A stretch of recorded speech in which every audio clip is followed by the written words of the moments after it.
Ayan po ngayon ang aso kong si Lexi. Kung dati sobrang cute at napakasiglang aso, ngayon po ay tinamaan siya ng distemper. Pero alam ko naman pong kakayanin niya. Yan po si Lexi dati, masiyahin, lagi nakikipaglaro sa mga pusa. Kunwari lang na inaaway niya pero nilalaro-laro lang naman niya. Ayan, nakikita niyo naman po, masayahing aso yung aso ko na yan na si Lexi. Tapos, syempre, nandyan ang kabady niyang si Leo. Yan naman po si Leo ay namatay na kasi nakakain po din siya ng buto. Pero dati, talagang magkasama talaga sila. Ayan. Best friend yan, si Leo at si Lexi. Pag tumahol si Leo, syempre, tatahol din yan si Lexi. Ganyan na ganyan po talaga yan. Lagi nilang pinagtitripan yung mga pusa. Tapos yan, ganun lang. Yan po si Lexi nung maliit pa. Gusto niya sa hukay, masiyahin po. Pero ngayon, napakasakit tignan na ang aso ko ay tinamaan ng distemper.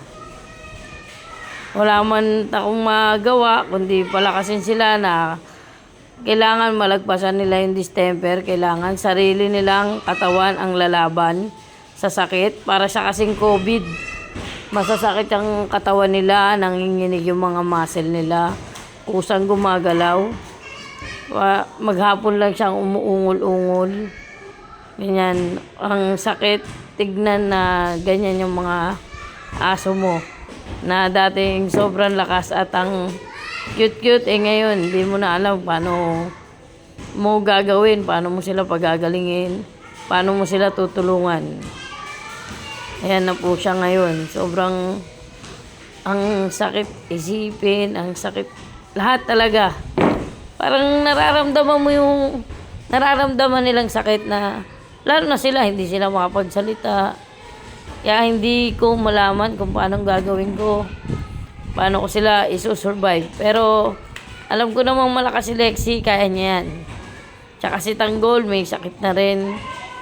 Yan, tapos ginagawa ko naman po ang lahat para sa kanila. Yan, medyo madrama na pero alam kong kakayanin niya ng aso ko. Kayang-kaya niya yan. Yan, kailangan lang po talaga ng TLC para sa kanilang kagalingan. Baka naman po meron kayong mga suggestion. Lagi na rin po ako nanonood ng YouTube kung paano ko gagawin ng tama ang pag-inom ng mga gamot para sa kanila. Pag po 4 speed, medyo nadidehydrate na sila pero lumalaban si Lexi, nakikita ko umiinom siya kahit papano. Yun lang guys.